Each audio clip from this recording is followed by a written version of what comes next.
Hello everybody, welcome to Rewrite Your Reality with Reese. I am your host.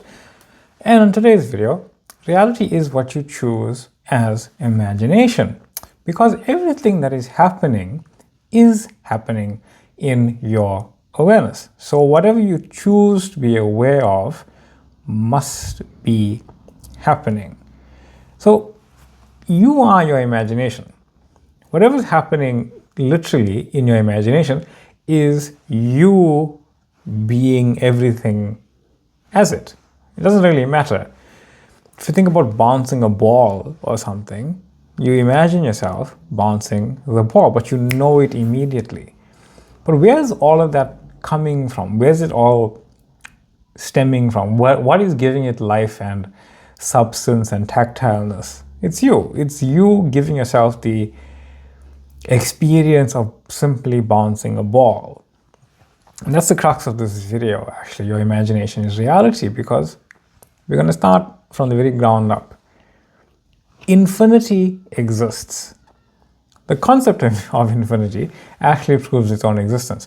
We wouldn't be able to even have the concept of infinity if we weren't aware of it existing. So you can't conceive what doesn't actually exist. So if infinity exists, and you can be aware of it, you must be one with it, because whatever you are aware of, you are one with.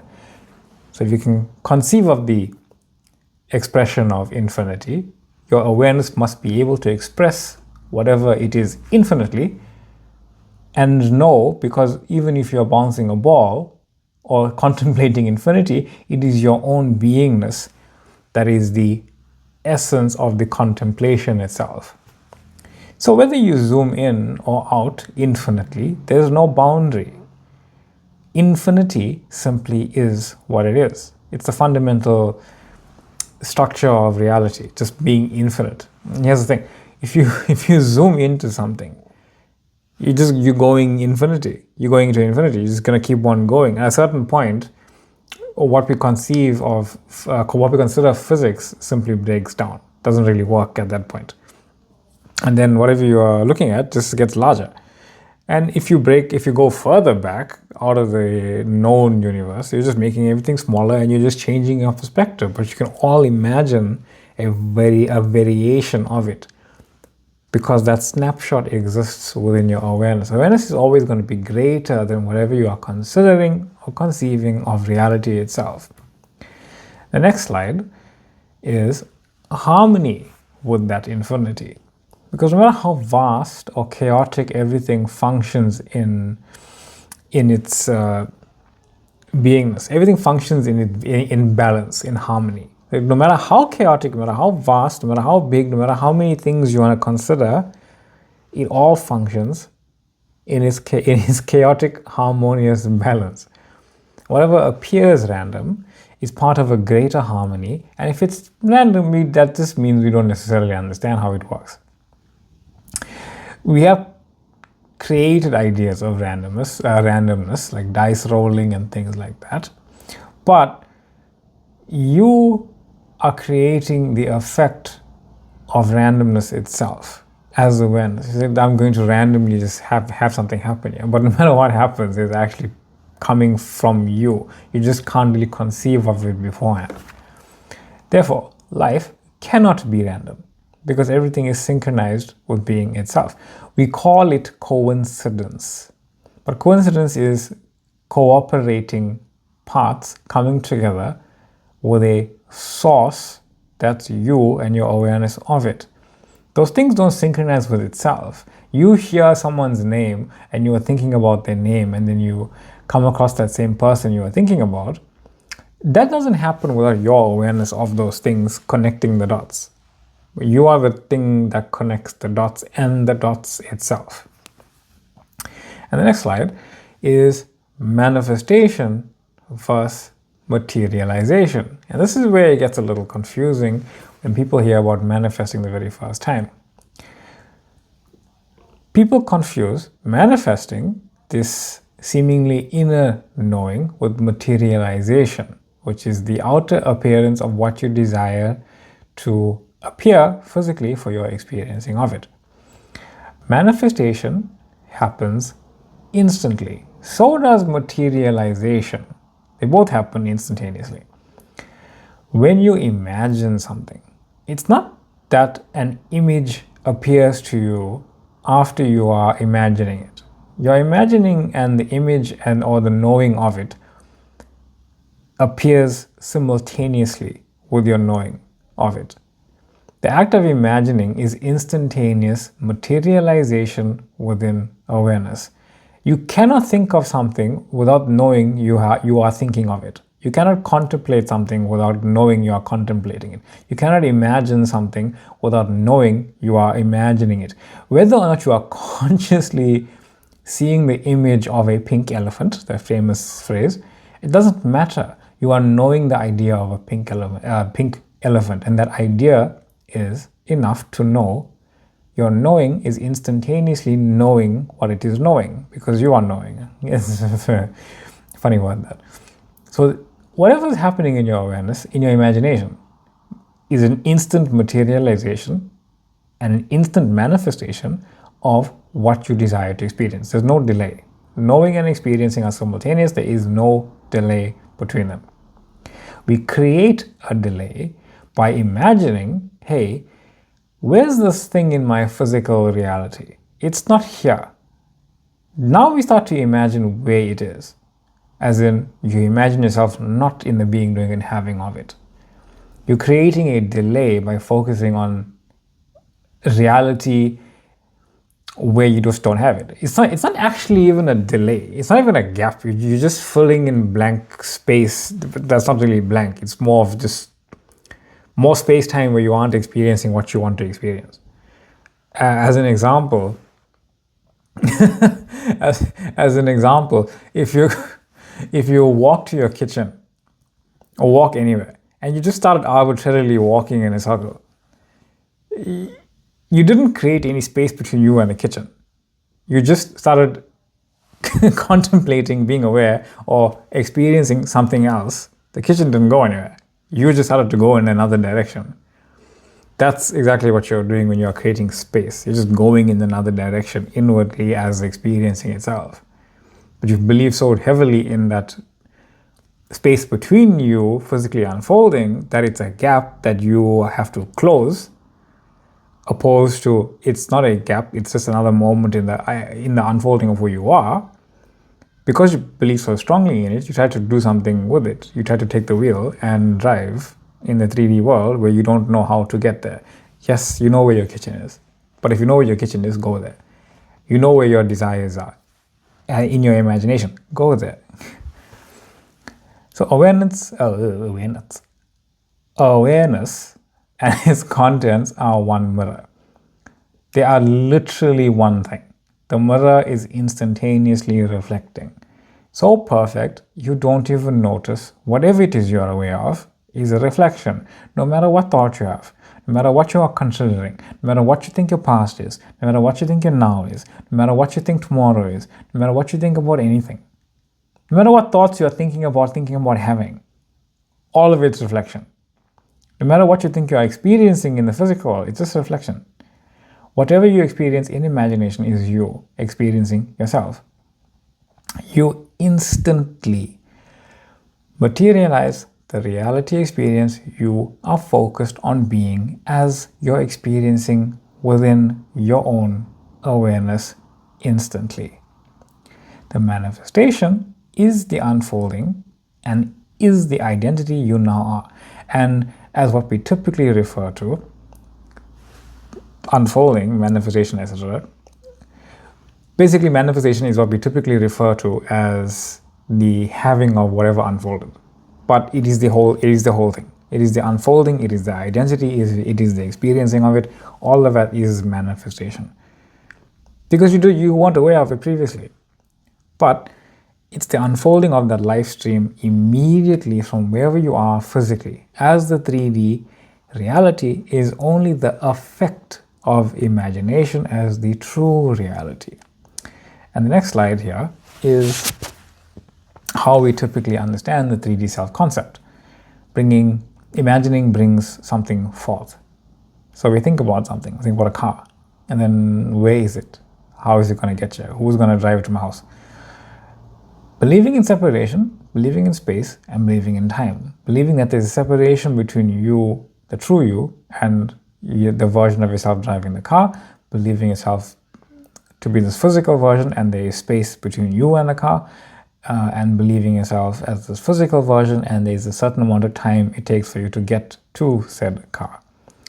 Time and space and separation are nothing more than experiences of an identity in contrast to having and doing and experiencing what it is you want. There's no delay as imagination experiencing it. There is an unfolding for the physical world to represent what you are experiencing in and as your reality. But it's all happening within the same awareness at the same time, absolutely and completely. So where there is the belief of no connection, that how is really directed at yourself because it's true.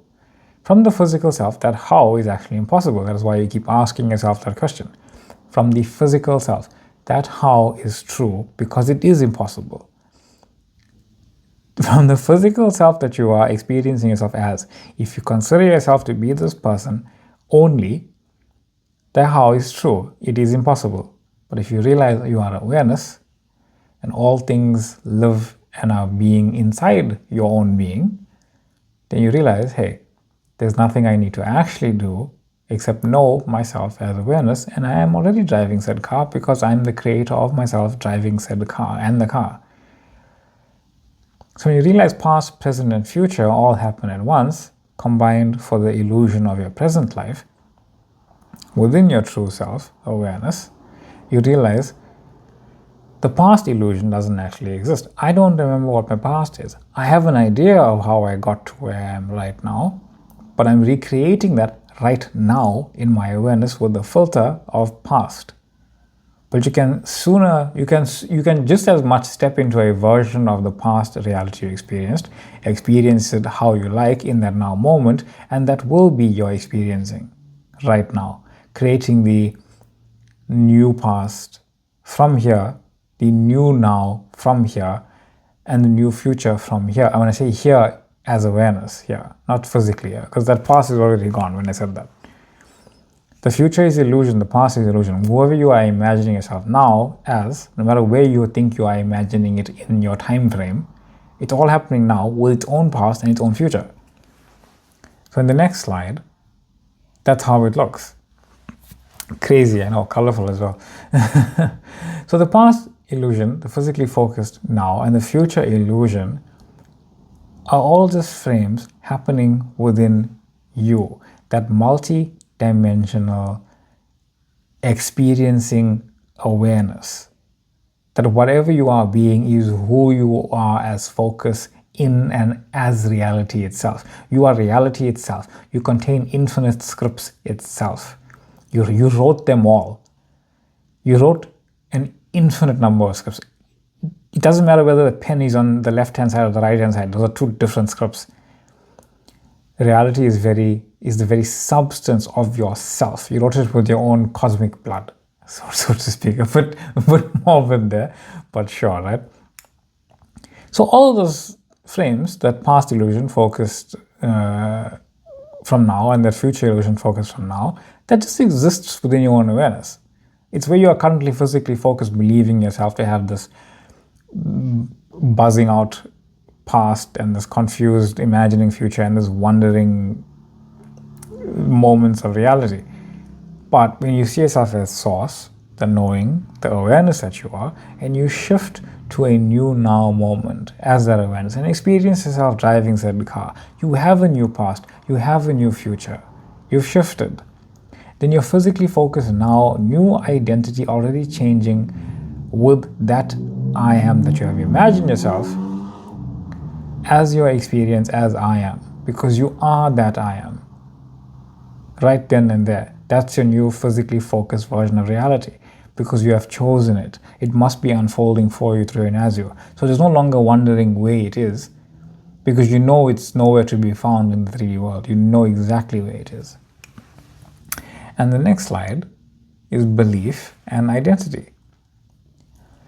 You often block imagination, or rather you create the experiencing of blocking your own imagination because you are calling forth the seen as if it were blocked, but you're still imagining you are imagining reality as it's being blocked, but that's all happening in your imagination. The block isn't anywhere. You're calling forth the frame as if it's blocked. You're giving the filter of blocked. You're giving the filter of, what's a good example? That's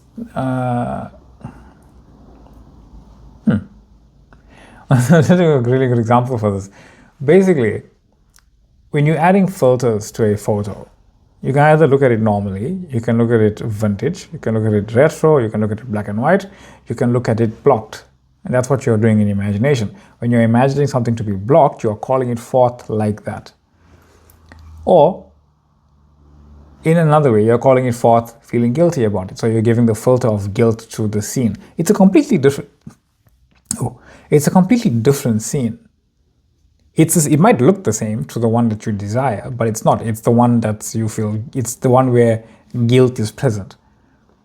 The conditions are present. The real world limitations are present here in this specific scene. Guilt, conditions, real world limitations, prerequisites, requirements, circumstances, they're all different frames of reality, even if they look identical. You are calling them forth with a different parameter each time. Those feelings are also manifestations. You are calling it forth like that, instantly appearing from your own beliefs. So when you see you are the one who placed those beliefs, they dissolve. And this is not about you trying to chuck every single belief that you have. Just go to that new version of yourself. Go to that knowing you are blank. Then you are blank. Then when you feel the guilt, say, I know I am blank. I'm feeling guilt. I know I am blank. I'm feeling the conditions. I know I am blank, but I'm feeling something other, and I'm seeing my frame of reality. I know that feeling isn't creating reality. I'm choosing to experience this as my preference here and now, as this version who never felt that guilt, who never felt that sorrow, who never felt that regret, who didn't fight with that specific person, because even if they physically look the same, it's a different version of them, it's a different version of me, because it's a different version of reality altogether. Because you're choosing a new identity from seeing yourself as source that has all identities. One of them likes chocolate ice cream, one of them likes vanilla ice cream. You are creating the idea of your physical self in every way, shape, and form. You are this multidimensional, infinite being that's creating your physical self in every single way.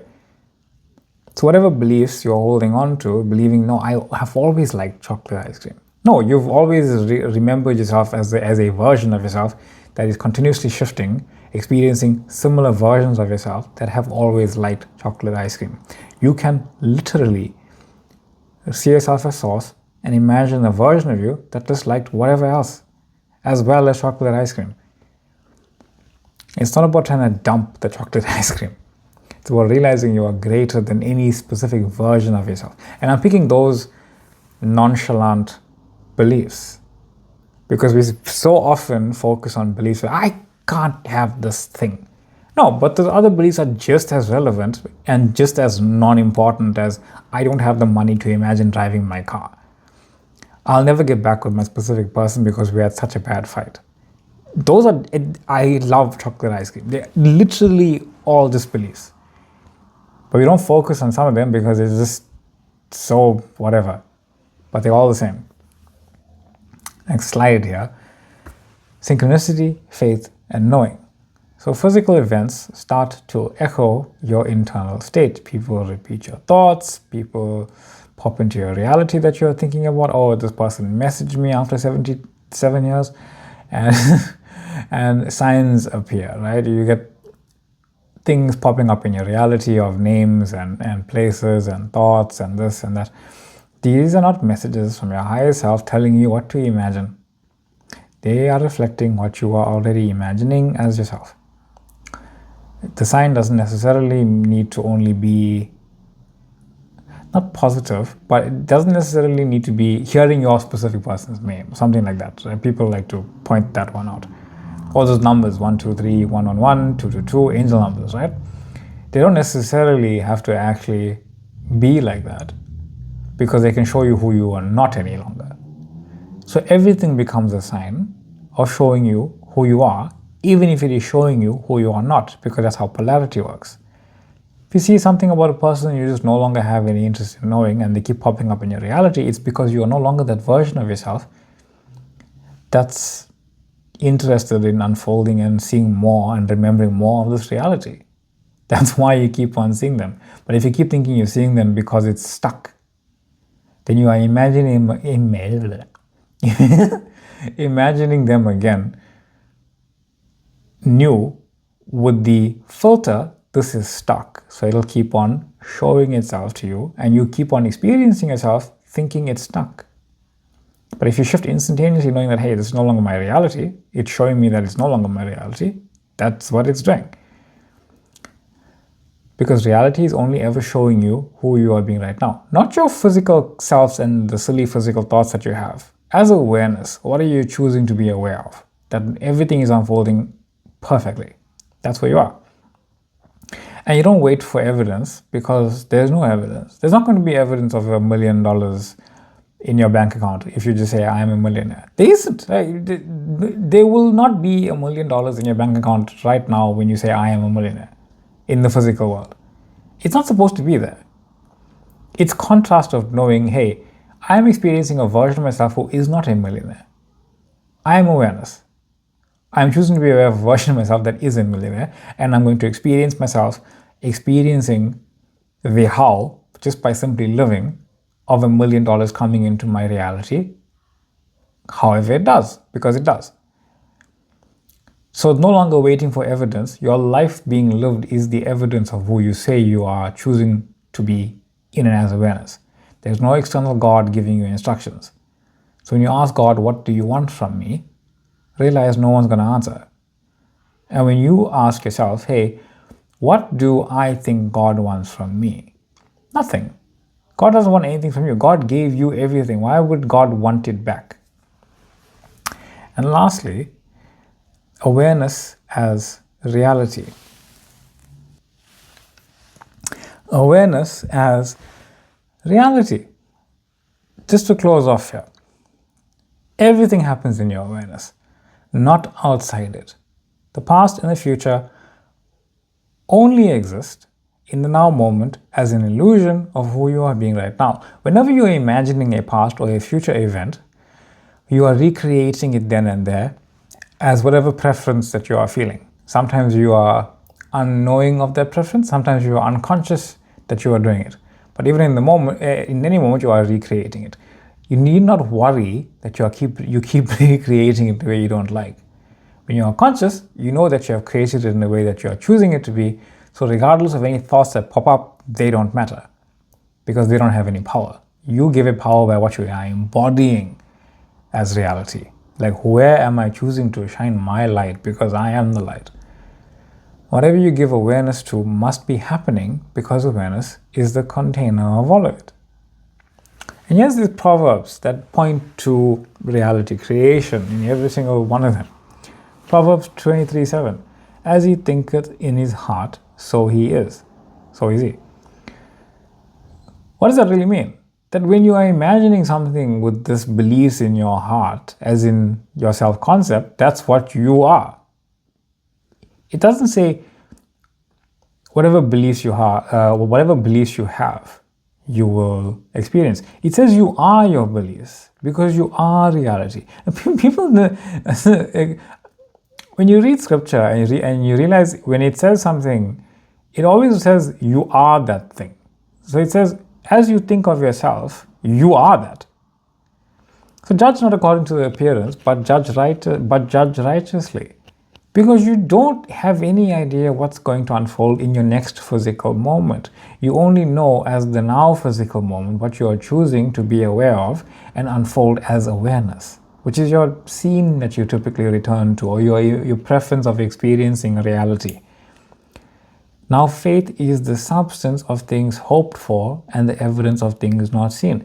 Faith is the substance of things hoped for. When you are hoping for something, you are imagining it. And the imaginational substance is faith.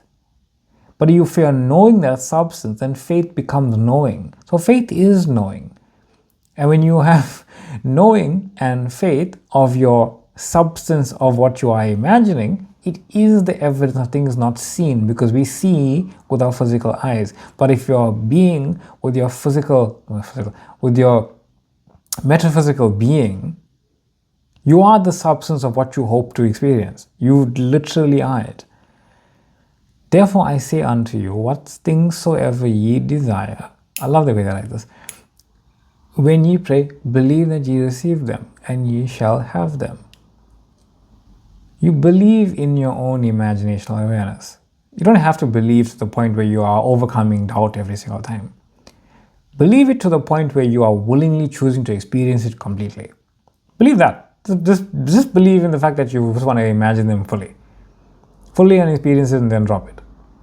Believe that what I have experienced must be my reality, no matter how much doubt pops into my mind. I'm just going to leave it there, because I'm tired of trying to fight with my own doubt, my own fear. I'm going to let them be there. I'm going to experience them fully, let them die, and know that who I've imagined myself to be must be reality. God does not expect me to fight doubt and fight fear, because God creates reality. I am that God, and if I really believe doubt and fear prevented anything, then I wouldn't have created that in the first place. So it mustn't, because it just means nothing. You already have them. All you have to do is believe you have them, and you shall have them. Because it doesn't mean if you believe you'll get it. If you believe you have it, then that is the experience of having it. So if you believe yourself to at least know you are awareness and experience yourself having your reality, then you are experiencing the having of it. If you believe yourself not to have them, then you will imagine that unconscious or conscious, slight or not slight, separation between you and what you want, instead of just enjoying the having of it. And when you enjoy the having of it, it can't be prevented. It's yours. Be still and know that I am God. Now it's kind of self-explanatory, but it doesn't mean sit still. It means watch. From a knowing of being stillness, your own thoughts are flying around, your emotions are flying around. There's chaos incarnate everywhere. Be still and know that you are God, and that it's all happening within you, giving life to the experiencing of life. That was a cool line. In my father's house, there are many mansions, self-explanatory, right? In your imagination, there are many lives you can live, because you are living all of them. If it were not so, I would have told you. That one I unpacked a little differently, which was, if it were not so, I would have told you, because if your reality did not exist, you would not be able to experience it. If your reality did not exist, you would not even be able to contemplate its existence. The fact that you can contemplate its existence means it exists. I go to prepare a place for you, because your higher self, you, when you imagine, have gone to your place, preparing it by imagining it. For in him we live and move and have our being, referring to the 3D selves, where they live, our 3D figures, 3D selves, live and move within our being and have our being. They have our being, your consciousness. I speak through my 3D self, but my 3D self has my true self's being. Your 3D self has your true self's being. And you are that true self as consciousness. I and my Father are one. You and that greater awareness are one. Your Father is greater than you. Not more, better, just greater in awareness. And you can understand that. God is aware of all days and all variations of days. You're only aware of a handful compared to eternity. But you know you are one with that eternity, because you can always contemplate something else forever. That's where you are. I am your host, Reese. This is Rewrite Your Reality with Reese. Thank you all for being here. Much love and much light. Thank you for the comments. Thank you for the comments. Thank you for the liking. Thank you for the subscribing. Thank you for the questions. Thank you for the joining. Thank you for the subscribing. Thank you for the reaching out. Thank you for the donations as well. That was beautiful. Thank you for the emails and the questions. Thank you for being here. Love and light to each and every one of you. Thank you for joining the TikTok page. Thank you for joining the Facebook page. And thank you for joining the Instagram page as well. And I will see you all in the next one. Bye.